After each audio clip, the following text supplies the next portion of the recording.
Motivational audio book series के अंतर्गत अगली पुस्तक है द बुक थीव। यह एक ऐतिहासिक उपन्यास है जो मार्कस जुसाक ने लिखा है। यह पुस्तक द्वितीय विश्व युद्ध के दौरान नाजी जर्मनी में घटित भावनाओं पर आधारित है। इस उपन्यास की सबसे खास बात यह है कि इसे मृत्यु के दृष्टिकोण से बताया गया है, जो कहानी का कथावाचक है। इस दृष्टिकोण में यह उपन्यास मानव जीवन, मृत्यु, मानवीय संवेदनाओं और युद्ध के कष्टों को गहराई से प्रस्तुत करता है। कहानी की नायिका लिजेल मेमिंगर नाम की एक लड़की है जो अपने छोटे भाई के साथ अपने नए पालन पोषण परिवार के साथ पास जाती है और उसके असली माता पिता परिस्थितियों के कारण उसका पालन नहीं कर पाते हैं। यात्रा के दौरान उसका छोटा भाई मर जाता है। लिजेल की पहली चोरी द ग्रेविडिगर्स हैंडबुक नाम की पुस्तक होती है, जिसे वह अपनी असफलता और दुख से बचाव के लिए चुराती है। नए घर में उसका पालन पोषण हंस और रोजा ह्यूबरमन करते हैं। हंस, जो एक दयालु और मददगार व्यक्ति है, लिजेल को पढ़ना सिखाते हैं, जिससे उसके पढ़ने और लिखने का प्रेम जागता है। रोजा हालांकि सख्त लगती है, परिवार की ममता और सुरक्षा में जुटी रहती है। प्रमुख पात्र लिजेल मेमिंगर, कहानी की नायिका जो पढ़ने लिखने की लगन से भरी है और किताबें चुराकर वे उसकी दुनिया बनाती है। हंस ह्यूबरमन, लिजेल के पालक पिता, जो उसे शिक्षा देते हैं कि उसके लिए पिता समान होते हैं। रोजा ह्यूबरमन, पालक माँ, कठोर लगने वाली लेकिन परिवार के लिए समर्पित। मैक्स बेडेनबर्ग, यहूदी युवक जो ह्यूबरमन परिवार को तहखाने में छिपा होता है और लिजेल का दोस्त बनता है। रूडी स्टील, लिजेल का सबसे अच्छा दोस्त और पड़ोसी बच्चा।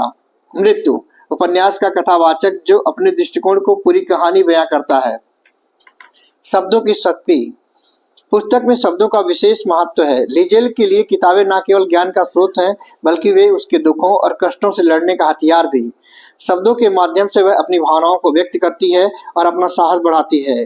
दोस्ती और प्रेम, युद्ध के समय के बीच इंसानियत की गर्माहट दोस्ती और प्यार के रूप में दिखती है। लिजेल और मैक्स की दोस्ती, लिजेल और रूडी का संबंध, इन सब में इंसानी संवेदनाएं प्रकट होती हैं। युद्ध की क्रूरता, युद्ध के दर्द, क्रूरता और भय को भी प्रामाणिकता से बयां करने वाली यह पुस्तक है, जो युद्ध की वास्तविकता से रूबरू कराती है। मृत्यु का दृष्टिकोण, कथावाचक के रूप में मृत्यु की भूमिका नई और अनोखी है। मृत्यु के भावनात्मक और दार्शनिक अनुभव कथा को अलग परिप्रेक्ष्य देते हैं। लिजेल का जीवन संघर्षपूर्ण है। शुरू से वह पढ़ना नहीं जानती थी। स्कूल में उसका मजाक उड़ाया जाता था। हंस की मदद से वह जल्दी सीखती, पढ़ाई के माध्यम से उसकी दुनिया खुलती है और वह किताबें चोरी करने लगती है, और जो उसके लिए शांति और साहस का स्रोत बनती है। यहूदी युवक मैक्स, जब ह्यूबरमन परिवार में अपने तहखाने में छुपाता है तो लिजेल और मैक्स के बीच गहरी दोस्ती हो जाती है। वे दोनों अपने अपने दर्द और आशाओं को शब्दों और कहानियों के माध्यम से साझा करते हैं। मैक्स की कविताएं और चित्र लिजेल को भावनात्मक रूप से मजबूत बनाती हैं। पंजाब परिवार का संघर्ष, ह्यूबरमन परिवार के संघर्ष दिखाए गए हैं, जहां वे नाजी शासन के भय के बीच अपनी मानवता और सहानुभूति बनाए रखते हैं। रोजा की कठोरता के पीछे प्रेम छिपा है। मोचलिंग कस्बे पर बमबारी उस समय होती है जब लिजेल अपने पालतू परिवार के साथ रहती है। इस बमबारी में उसके पालक माता पिता और दोस्त रूडी की मृत्यु हो जाती है। यह क्षण कहानी का अत्यंत दुखद और मार्मिक हिस्सा है। लिजेल की मृत्यु के बाद लिजेल जीवित रहती है और अंत में ऑस्ट्रेलिया चली जाती है। मृत्यु में जो इस पूरी कहानी की कथावाचिका है, अंत में लिजेल की आत्मा को अपने साथ लेकर जाती है।